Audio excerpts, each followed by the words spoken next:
할렐루야. 전국 한인연합감리교회 교회협의회 사순절 특별 새벽예배 3월 19일 말씀을 전할 뉴저지 갈보리교회 왕태건 목사입니다. 이렇게 말씀을 통해서 같이 은혜를 나누게 된 것을 주님께 감사드립니다. 오늘 말씀은 이사야 56장 1절로 8절 말씀입니다. 여호와께서 이와 같이 말씀하시기를 너희는 정의를 지키며 의를 행하라.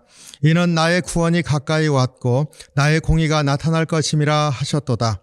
안식일을 지켜 더럽히지 아니하며 그의 손을 금하여 모든 악을 행하지 아니하여야 하나니 이와 같이 하는 사람, 이와 같이 굳게 잡는 사람은 복이 있느니라. 여호와께 연합한 이방인은 말하기를 여호와께서 나를 그의 백성 중에서 반드시 갈라내시리라 하지 말며 고자도 말하기를 나는 마른 나무라 하지 말라. 여호와께서 이와 같이 말씀하시기를 나의 안식일을 지키며 내가 기뻐하는 일을 선택하며 나의 언약을 굳게 잡는 고자들에게는 내가 내 집에서 내 성 안에서 아들이나 딸보다 나은 기념물과 이름을 그들에게 주며 영원한 이름을 주어 끊어지지 아니하게 할 것이며 또 여호와와 연합하여 그를 섬기며 여호와의 이름을 사랑하며 그의 종이 되며 안식일을 지켜 더럽히지 아니하며 나의 언약을 굳게 지키는 이방인마다 내가 곧 그들을 나의 성산으로 인도하여 기도하는 내 집에서 그들을 기쁘게 할 것이며 그들의 번제와 희생을 나의 제단에서 기꺼이 받게 되리니 이는 내 집은 만민이 기도하는 집이라 일컬음이 될 것임이라. 이스라엘의 쫓겨난 자를 모으시는 주 여호와가 말하노니 내가 이미 모은 백성 외에 또 모아 그에게 속하게 하리라 하셨느니라. 아멘. 오늘 이사야 56장 1절로 8절 말씀, 회복의 메시지를 주는 그런 말씀입니다. 7절 말씀을 중심으로 해서 같이 은혜를 나누기를 원합니다. 7절, 이는 내 집은 기꺼이 만민이 기도하는 집이라 일컬음이 될 것임이라.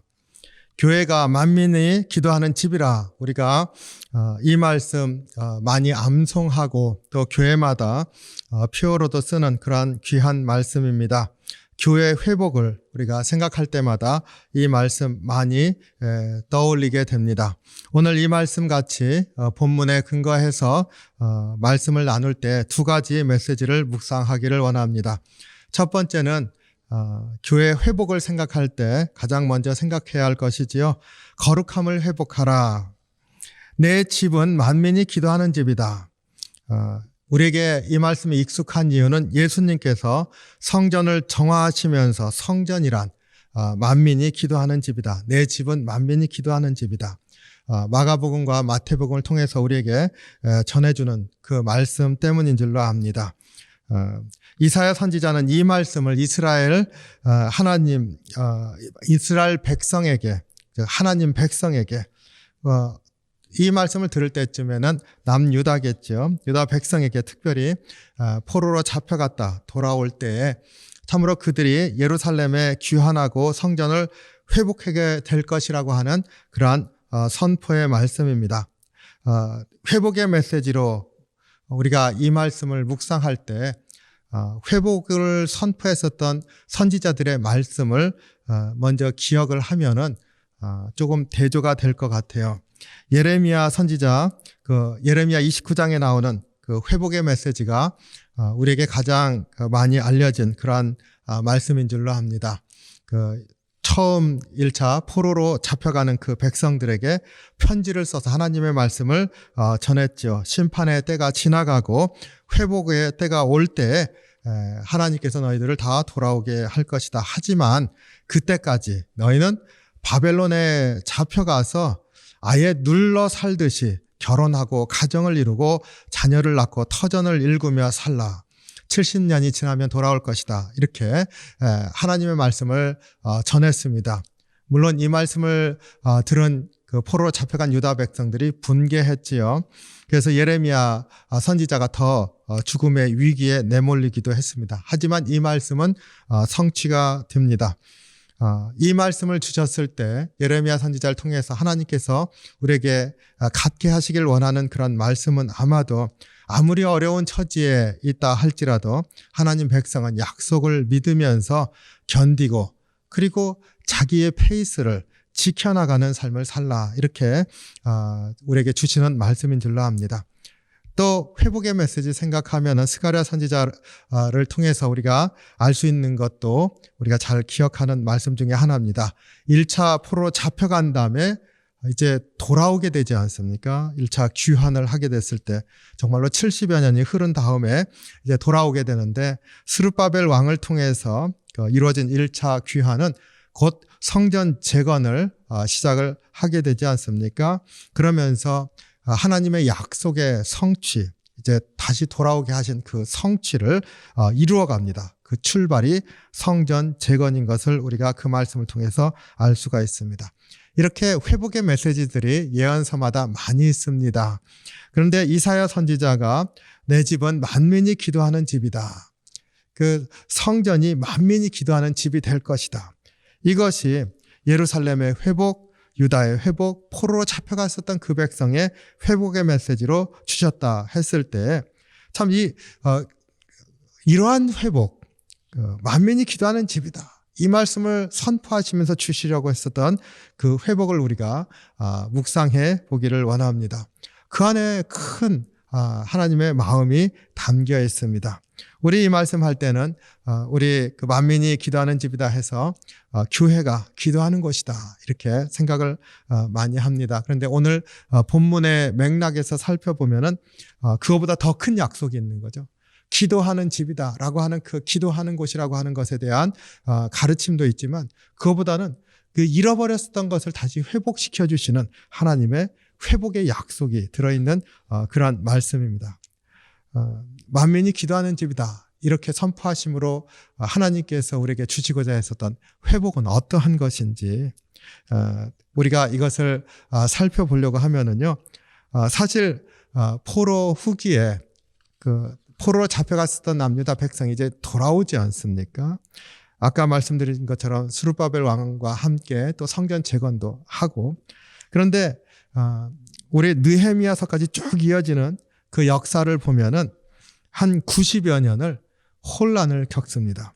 그 성전 재건도 지지부진하고 예루살렘 형편은 점점 더 핍절해지고 그곳에 돌아온 백성들이 정말 살기가 어려워서 참 그 눈물의 기도들이 많이 나오게 됩니다. 그 대표적인 기도 느헤미야 1장 3절에 그 사로잡힘을 면하고 남아있는 자들이 그 지방 거기에서 큰 환난을 당하고 능력을 받으며 예루살렘 성은 허물어지고 성문들은 불탔다 하는지라.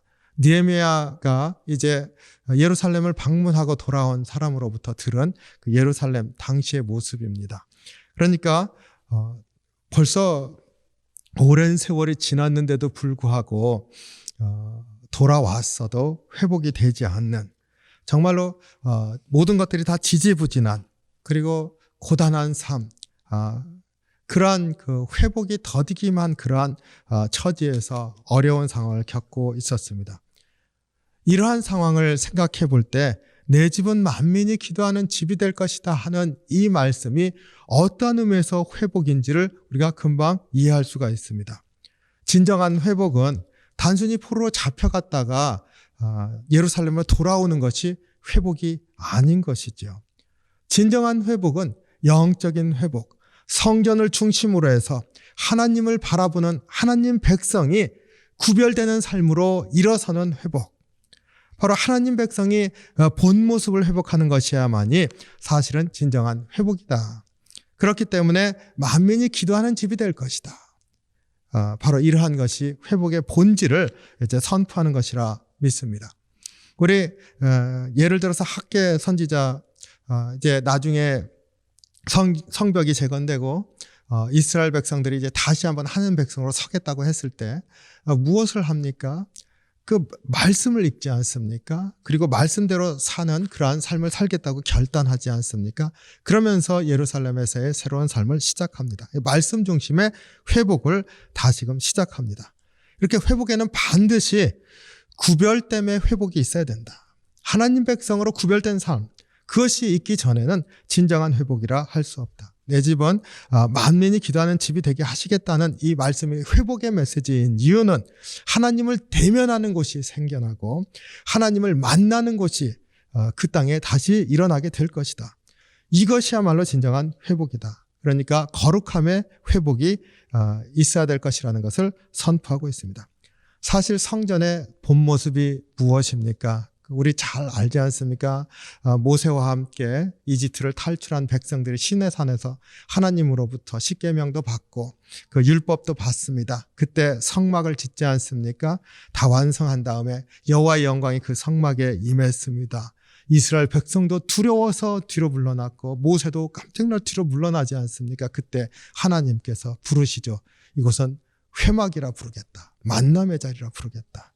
하나님의 거룩하심이 임재하시면서 그의 백성들과 만나시겠다. 그것이 곧 성막이었고 나중에 솔로몬에 의해서 성전이 지어졌을 때도 그곳에 하나님 이름을 두시고 그곳에 와서 기도하는 것 들으시고 그곳에서 올려드린 제사를 받으시고 하나님께서 눈동자와 같이 그들을 살펴보신다고 약속하셨습니다. 기도하는 곳이라고 하는 것이 단순히 기도만이 아니라 하나님께서 만나주시겠다는 것이지 않습니까? 거룩함의 회복, 이스라엘 백성들 혹은 하나님 백성들 혹은 포로에서 돌아온 유다 백성들 그들이 경외감을 가지고 두렵고 떨림으로 하나님과 함께 새 삶을 살겠다는 결단이 있는 그러한 만남, 그런 것들이 회복되어질 때 진정한 회복이 되는 것인 줄로 합니다. 바로 그러한 회복을 선포한 것이지요. 성도님들은 성전의 회복 혹은 교회의 회복 이런 것들을 말할 때 무엇을 생각하게 되는지요? 어떤 모습이 생각이 나시는지요? 코로나 바이러스 팬데믹으로 인해서 우리가 고통당한 지 벌써 1년이 되었습니다.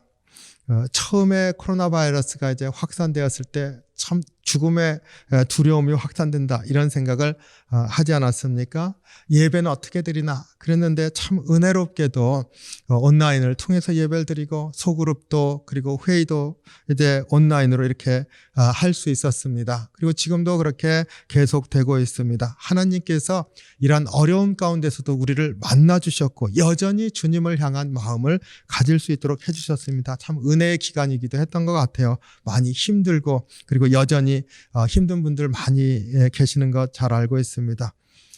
그럼에도 불구하고 참 은혜로 인도해 주셨다. 이제 끝나겠지 하는 그러한 기대도 하면서 우리가 준비를 해야 되는 때가 되었습니다. 하지만 이 팬데믹 지나가면서 또 문제도 많이 나타난 것 같습니다. 팬데믹 이후에 교회의 모습을 진단하는 것들이 그렇게 좋지가 않습니다. 교인들이 많이 줄 거라고도 하고 또 성도들의 열심이 많이 떨어질 거라고 그리고 젊은 층은 교회를 떠나게 되는 것이 더 심화될 것이라고 뭐 이런 등등의 이야기들을 많이 합니다. 저 자신도요 얼마 전에 깜짝 놀라는 경험을 했습니다. 참 부끄러운 이야기인데요. 우리 교회 현재 이제 2부 예배 온라인 스트림하고 이렇게 하고 있습니다. 그리고 3부 예배 젊은 이들을 위한 예배인데 그것도 온라인 스트리밍과 현장을 같이 하고 있습니다. 그런데 1부 예배는 우리가 하질 않고 있었는데 이제 4월부터 1부 예배를 시작하려고 준비하고 있어요. 9시에 이제 예배를 드리는데 준비하다가 불현듯 아침 일찍 예배를 또 드릴 때 이 무엇인가 더 바빠지겠구나 하는 생각이 들었는데요. 그 순간에 몸에 긴장이 되는 거예요. 그러면서 성도님들도 그 9시 예배 나오는 게 쉬울까 하는 그런 생각이 들었습니다. 특별히 그 자녀들이 있는 그런 가정들 아침 일찍 아이들 준비시켜서 나오는 게 쉬울까? 우리가 팬데믹이 끝나서 모든 것이 이제 인펄슨 예배로 다 드리게 되었을 때 우리의 삶이 우리도 모르는 사이에 변해 있는 것은 아닌가. 그러면서 이제 여러 가지 생각이 들었습니다. 가장 많이 변했을 것 같은 거요. 온라인 예배 드리면서 몸이 힘들지 않지 않습니까? 집에서만 그 영상을 보면서 예배를 드렸을 때 많이 편했을 것 같다는 생각이 또 들고요. 그 몸이 거기에 익숙해졌을 거 아닐까. 또 교회 나오기 위해서 준비하는 그런 것들이 없었지 않습니까? 그런데 이제 다시 나오려고 하면 그 준비 과정이나 또 아이들 있는 가정, 아이들 준비시켜서 나오는 그러한 시간들 많이 소요될 텐데 그동안 그런 거 없이 지내서 몸이 편했었던 거 아닌가 하는 생각도 또 들고 예배 시간 그 영상으로 보면 1시간, 1시간 반 정도 이렇게 예배를 영상으로 보면서 드리면 되는데 교회 나오려고 하면은 그 준비하는 것까지 포함해서 한 4-5시간이 소요된다고 했을 때 또 마음이 게을러지는 것은 아닌가 그런 생각도 또 들죠. 그것뿐만이 아닙니다.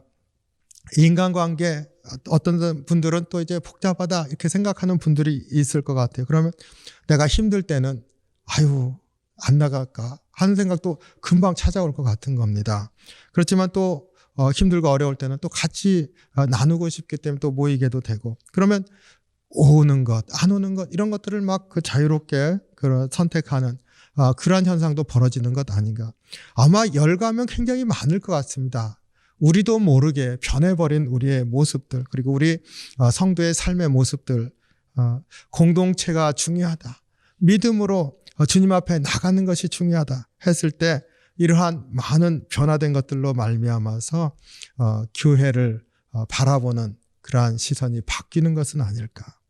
아마 모든 성도님들 저와 비슷한 생각을 하실 줄로 믿습니다. 이러한 때에 오늘 이사야 선지자 말씀 선포 정말로 만민이 기도하는 집이다라고 말하는 이것이 회복의 메시지라고 했을 때 단지 교회가 정상으로 인펄슨으로 다 돌아왔다고 하는 것이 회복이 될 수 없다라고 하는 사실을 우리가 깨닫기를 원합니다. 그냥 인펄슨으로 다 돌아왔으면 다 되는 것이지 다 정상으로 돌아갈 것 같다. 이게 아닌 거죠. 우리 포로로 잡혀갔었던 남유다 백성들이 돌아왔을 때 다시금 거룩한 백성을 서보겠다 결단하고 그렇게 실제로 움직이는 데까지 90여 년 거의 1세기가 걸렸다. 진정한 회복은 이렇게 거룩함의 회복, 하나님 백성으로 온전하게 세워지는 것의 회복. 그런데 그것을 위해서는 정말로 많은 노력이 필요하고 헌신이 필요하고 다시 한번 하나님 백성으로 서겠다고 하는 결단이 필요한 것이기에 오늘 이사야 선지자의 이 말씀 만민이 기도하는 집이다 하는 이 말씀이 우리에게도 도전이 되는 회복의 메시지가 되기를 원합니다. 만남과 그 회복 우리가 이러한 것들을 기대하면서 오늘 이사야 선지자의 말씀을 우리 것으로 받기를 원합니다. 또 이사야 선지자의 이 말씀의 선포에 주목해야 할 게 또 있습니다. 이 두 번째 묵상인데요. 그 열린 마음의 회복이 되어야 된다. 우리의 심령이요 이전과 똑같이 돌아가는 것이 아니라는 거죠. 그랬을 때 회복도 똑같아지면 안 되는 거죠. 그런데 오늘 이사야 선지자의 말씀 가운데 있는 것은요. 그 회복이라는 게 이전으로의 복귀가 아니라 거기에 플러스 알파가 있습니다. 무엇인가가 더 더해졌습니다. 3절을 이렇게 보면은 여호와께 연합한 이방인은 말하기를 여호와께서 나를 그의 백성 중에서 반드시 갈라내시려 하지 말며 고자도 말하기를 나는 마른 나무라 하지 말라. 이방인들과 고자들이 회복의 대상으로 언급되고 있습니다. 이방인들은 하나님과 상관없는 그런 백성 아닙니까? 여호와의 전에 절대로 들어올 수 없는 그런 백성입니다. 그런데 오늘 이사야 선지자의 말씀 선포 가운데 만민이 기도하는 집이다 말씀하실 때 이방인들도 하나님을 믿고 언약을 지키며 안식일을 지키는 그들 들어오게 하겠다는 겁니다. 그리고 그들도 주님 앞에서 제사를 드리고 기도를 드리고 하나님이 응답하시겠다고 약속을 하십니다. 또 이 3절 말씀에 이제 제 마음에 또 이게 더 챌린지가 되더라고요. 고자에 대한 말씀이 나옵니다. 고자도 말하기를 마른 나무라 하지 말라. 근데 자녀를 갖지 못하는 사람들이지 않습니까? 근데 이들은 하나님 백성이었다 할지라도 하나님 성전에 들어오지 못했었답니다. 그런데 이들도 이제 만민이 기도하는 집이다 이렇게 선포하실 때 성전으로 들어오게 하시겠다는 거예요.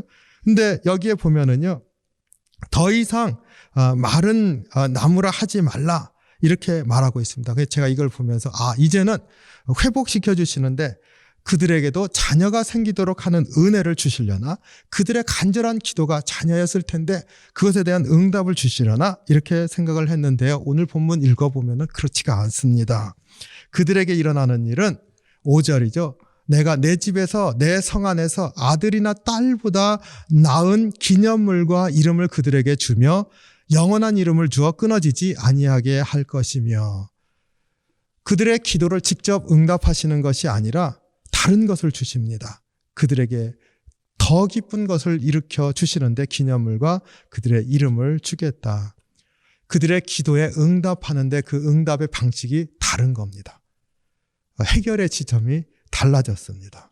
근데 이것을 더 큰 기쁨으로 주시겠다 이렇게 말하고 있습니다. 그러니까 이전으로 회복되는 게 아니라 이방인과 고자들도 포함하는 더 큰 회복인데요.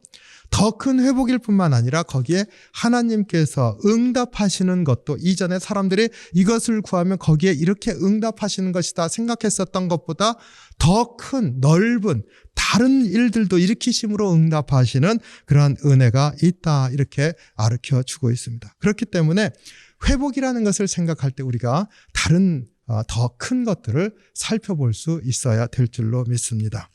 몇 달 전에 어느 성도님을 만났었습니다. 근데 그분이 요즘 많이 힘들다고 하나님께 한 가지를 딱 기도했었답니다. 하나님 평안을 주십시오.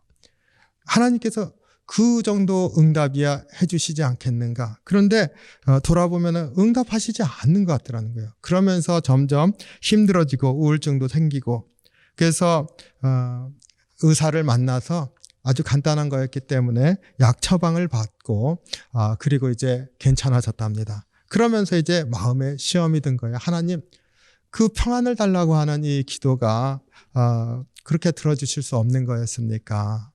이제 남편에게 하나님께서 참 기도를 안 들어주신다 이렇게 얘기를 했대요. 그랬더니 남편이 내 기도는 들어주셨다. 걔아들이에요. 그러면서 하는 얘기가 나는 당신이 빨리 괜찮아지기를 기도했었는데 하나님께서 그걸 들어주셨다고 약을 먹게 하시고 그리고 그것으로 말미암아 회복되었다고 하나님이 나에게 응답해 주셨다. 그렇게 대답하더랍니다.